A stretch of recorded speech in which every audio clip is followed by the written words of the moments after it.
Hello my people, this is Mr. Bright. Tukaba turi kumwe n'icyamamare hano tudashatse kuvuga izina. Turagira ngo utangire wibwira abadukurikiye kuri televiziyo yacu nk'umuntu waranzwe n'udushya mu Rwanda tudashatse kuvuga. Turagira ngo utangire umara abantu amatsiko bagukurikiye. Yes, murakoze. Nitwa Mugabo Auguste Yusufu, ariko banzi neza banzi kuri muzungu. Ndi umutekinisiye muri Nyabugogo muri etage muri gare hejuru aherekera ku modoka zijya mu Gatsata muri nimero 22 impande ya radio gare. Ndi umutekinisiye w'amatelefoni haba muri guma mu rugo mba nkora, tutari muri guma mu rugo no mu kazi nabwo mba ndi gukora. Ubwo abantu bose bakoze ku izina rya muzungu. Ese muzungu aka kazi k'ubutekinisiye ko abantu bagakora ari benshi cyane, wenda wabwira abantu badukurikiye uburyo saka kazi kawe uburyo ugakoramo ni igiki urusha abandi gituma abantu baza kugusanganira, cyangwa se ni igiki cyaguteye imbaraga zo gutuma waba umutekinisiye? Akazi k'ubutekinisiye nabwo nagakoze kubw'impanuka, nagakoze kuko ngakunze, kuko nabanje kubiruhira cyane. Muri 2007 nabanje kwiga ibijyanye na hardware, nari ntuye yari ako Kacyiru, ngumya kubikunda ariko sinabishyiramo imbaraga. Muri 2013 ubwo naje kugira mu Gatsata, mpageze rero nibuka yuko mfite ya mpano no gukunda akazi ndatangira ndongera mbyutsa kwiga kwanjye, ndazamuka gakeya kugira ubwo nanjye niyumvishe ko ngomba kujya kuri tere nkajya gukora umuntu yikora ku giti cyanjye abandi bose. Urumva uri icyamamare muri Gatsata, ibyamamare byose muraziranye. Watangira nyine utubwire, ese ufite company waba wikorera cyangwa se waba ufite abandi bantu ukorera? Watangira utubwira kugira ngo natwe tuje kukwaka nk'akazi twamenye uburyo kituza kuhanyura. Ndikorera ku giti cyanjye gusa, mu kazi nkora nubwo nikora ku giti cyanjye, ariko ntabwo bisobanuye ko umuryango nkoramo ndomo tubamo dukora, ariko ngiye nkaba ndi umutekinisiye w'amatelefoni, amateleviziyo.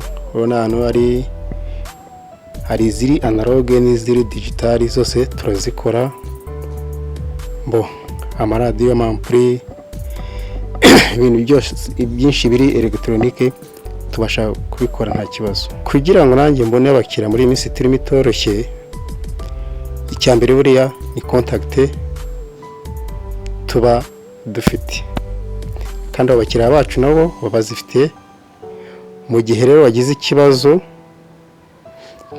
hari uburyo tuganira, telefoni yawe niba yagize ikibazo, hari uburyo ingeraho ikaza nkayikora, ikongera kujyaho mu buryo bworoshye twubahereje amabwiriza ya covid. Muzungu urimo urakora aka kazi k'ubutekinisiye muri iyi minsi, ni akazi kadakorwa na buri umwe wese, ni akazi abantu bafata nk'akazi ka nta kigenda, ni akazi babona nk'aho nta kintu kageza ku muntu. Ese nkawe ni nk'iki wasangiza abadukurikiye? Ni nk'iyihe nama wabagira kugira ngo babone ko ari akazi nabo bashoramo amafaranga, cyangwa nabo bakagakora kakabatunga mu buzima bwa buri munsi? Akazi rero akariko kose kitwa akazi, kandi akazi ntago tureba agaciro k'akazi, ahubwo tureba ikivamo. Kabone niyo byaba ari inoti y'igihumbi yavuyemo, bitewe n'imibare ufite nicyo ushaka kugeraho, icyo gihumbi gishaka kugira umumaro kurenza umuntu wakora 10,000 ku munsi ariko udafite imibare.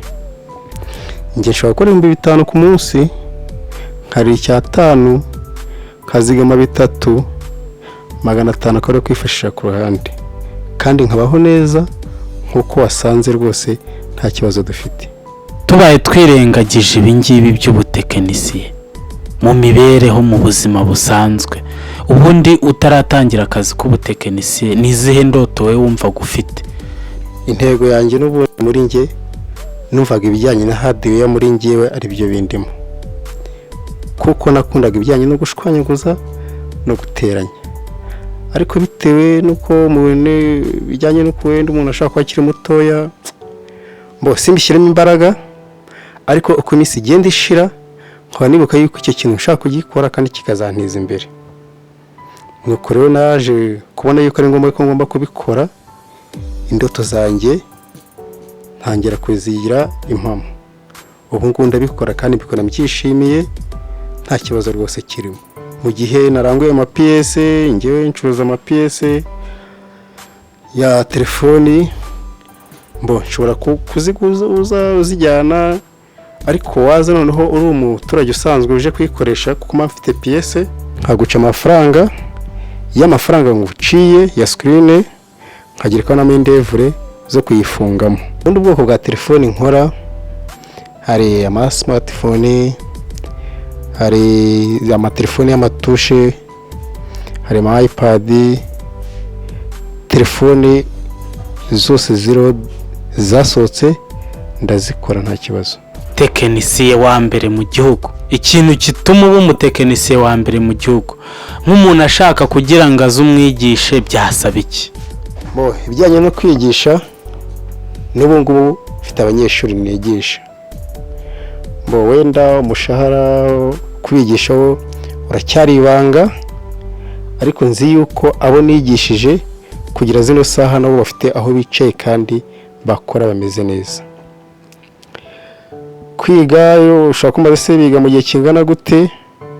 Uwo nigisha byibura amezi 3 aba yafashe ibyo namwigishije byose, mu gihe cy'umwaka nawe ari kuri tere ari kwikorera. Kijyanye n'umushahara rero, urabona biragoye kuko urabona abantu twese ntabwo tunganya ubushobozi. Ntabwo ushobora kubona umwana w'umunyeshuri urangije segonderi aje kuvuga ati ndashaka umfashe nige kugira ngo nanjye ndebe aho nzicara mu gihe nanjye baye ngombwa ko nikorera. Urumva icyo gihe uwo mwana niba adafite kirengera bizagorana ese amafaranga yakure yo kuza kwiga, ninde umushyigikiye? Icyo gihe rero urumva rero minerivare yo kumwigisha urumva nanone biracyagoye. Muzungu, nko ku kijyanye n'abana baba bashaka kwiga ibintu by'ubutekinisiye, gukora ubwo ni hardware, bashaka gukora ibi bintu nk'ibyo ukora, nk'umuntu uje gusanga w'umunyeshuri ashobora gukoresha ushaka kumuca nka minerivare ingana gute kugira ngo n'abadukurikiye bashaka kugira ngo ubigishe bazaze bakugana bavuga bati bimeze bityo? Ese ntabwo ujya ugira nabo n'abazi ukabari bakigira ubuntu bitewe n'ubushobozi bafite? Ikijyanye na minerivare cyo kiragoye kuko biterwa n'ubushobozi bw'umuntu. Ushobora kuba umwana w'umunyeshuri ukirangiza segonderi, ariko nta mafaranga ufite, ntawe uzayagutangira, kandi ubuzima bwacu turimo bwa buri munsi, ibintu byose buri akenshi bizemo no gufashanya. Ushobora kuba uri wa munyeshuri ukirangiza nta mafaranga ufite, nta kirengero ufite, minerivare urumva nayo iracyari hasi cyane. Ushobora kuza nkagufasha nkaguca makeya, ariko uko byagenda kose singutererane, kandi nkakwigisha ukagenda nawe ukazaba umuntu ukomeye ku giti cyawe. Twagusuye mu rugo tubonye nta kintu ubuze, uri umuntu w'umusirimu. Ese wowe nk'umuntu ukora aka kazi k'ubutekinisiye, urebye nko mu kwezi ushobora kuba wakwinjiza nk'amafaranga angana gute? Dukurikije nuko tugusanze umeze neza, covid ntago yigeze ikugeraho, dukurikije nk'ubu bushobozi ufite, nko ku kwezi wibarira nk'amafaranga angana gute? Urabona covid yabaye covid, wamago biragoye bijyanye n'amafaranga, iby'amafaranga byicira bihindagurika. Gusa nk'umuntu ukora buri munsi ubuza agaciro ahagaze n'ukuntu abasha kujira yandi abashe kubona, uko byagenda kose amafaranga abonetse kabone niyo byaba ari 10,000, ariko byibura ayo ubonye yose ugerageza kuyabyaza umusaruro bijyanye n'ibi bihe turimo. Ntabwo wakwirara ngo nkore 100,000 ngo ndanyariye ejo, ntabwo uzi uko bizagenda. Lockdown nayo isigaye iza, waba utifite ibintu bikaza kukugora cyane. urumva rero make umuntu abasha gukorera abasha no kubabyaza iki umusaruro. Nirihe banga wakoresheje nk'umuntu w'umutekinisiye ukora amafaranga adahoraho ku buryo ukomeza umeze neza muri ibi bihe bya covid mu gihe abandi byababaye cyangwa nawe bagiye gufata iburide? Ibanga rya mbere buriya rero isi ya none tuyemo kwigira icyizere, kwihesha agaciro, kuba inyangamugayo mu byo ukora.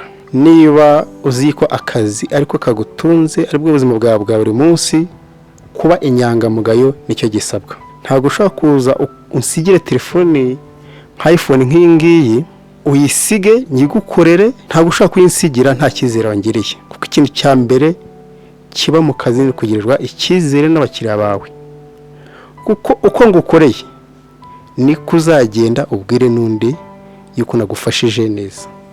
Ariko ndamutse ngukoreye nkagukorera nabi, niko kugenda nabwira abandi yuko ndi gisambo ntakora neza, ugasanga abantu bose bancitseho.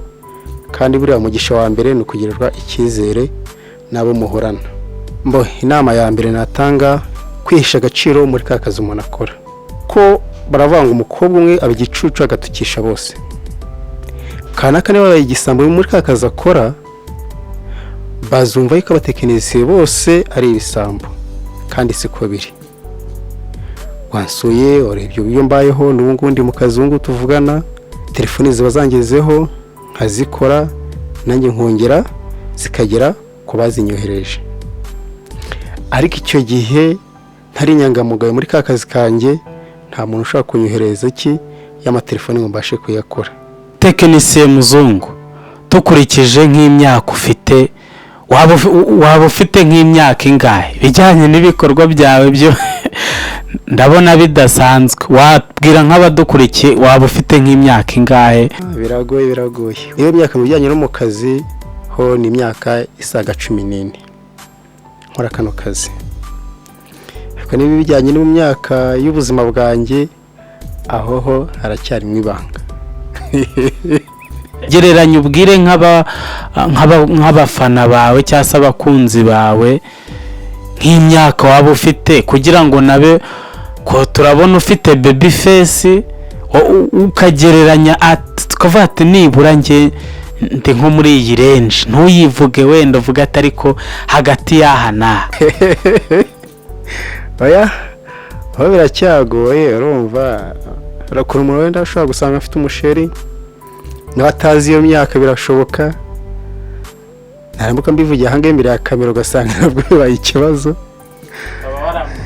ugasanga naramuhishe wenda.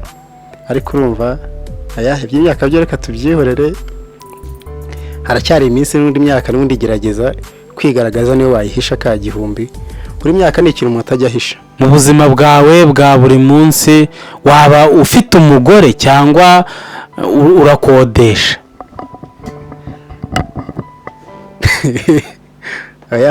umugore ntawe. Ndacyari siribateri nk'uko wansanze aha ngaha. Ndi umusiribateri nyine uri aho ngaho. Gusa ariko ubusiribateri nabwo biterwa n'uko wabwitwayemo. Ndi umusiribateri, akazi kose ndanakikorera buriya. Gazi biri hariya, igikoni kiba kiri hariya, ndataha ngacomeka. Niba ari umuceri ngiye guteka niboga nkabiteka, niba ari icyo cyayi nkagiteka, kandi nkaba ugasanga nta kibazo. Ko buriya abazungu nabo akenshi nta bakozi bagira. Ese ni ukuvuga ko babayeho nabi? Ariko ibintu byose kuko baba biri ku murongo urabikora kandi ukumva ko nta mvune na nkeya wagize. Ubu tugiye kureba ku kijyanye n'ikofi. Ikofi nko mu buzima bwawe busanzwe bwa buri munsi, aka kazi kawe k'ubutekinisiye ubona ari nk'iki kakugejejeho, ku buryo n'abandi bose bavuga bati buryo uzi ko akazi k'ubutekinisiye gakaze, twabonye ubayeho neza umeze neza. Ariko se nko mu buzima busanzwe aka kazi ku byo tutareba hano ni nk'iki kindi kaba karakugejejeho mu buzima bwawe bwa buri munsi? Ikijyanye n'ikofi rero biragoye kuko amafaranga dukorera buri munsi sari hasi sari no hejuru. Ariko nanone biragoye ko yapangira umushinga y'ibyo ugiye gukora, ahubwo uyakoresha umushinga none watangiye kugira ngo wa mushinga none urusheho kwaguka, kugira ngo niba wifuza ya nzu nziza, ya modoka nziza, niba ushaka kuzayarongoramo nabwo birashoboka, ariko byibura cya kindi watangiye, y'amafaranga ukora buri munsi, y'amafaranga yawe niho ubasha kuyatanga kugira ngo bya bindi urimo nanone birusheho kwaguka, kugira ngo uwo mushinga urimo nanone uzasange ariwo kubyariye bya bindi byose wifuza. Twirengagije ibyo twavuze byose, ubundi utaratangira akazi, ubundi wakoraga iki mu buzima bwawe bwa buri munsi? Muzungu tubona aka kanya, ubundi watangiye uhita ukora ubutekinisiye. Ese aka kazi wese ukisangamo cyangwa hari akandi kazi wakoraga? Ntabwo nisanze muri kano, ahubwo aka kazi mbere ko nkazamo ni nkaho nari umucakara. Niza avuga ngo nta burenganzira nifiteho, nuko nanjye aho nakoraga, aho nakoreraga, nta kwisanzura nari mfite. Yewe nari meze nk'umuntu uboshye uri aho ngaho.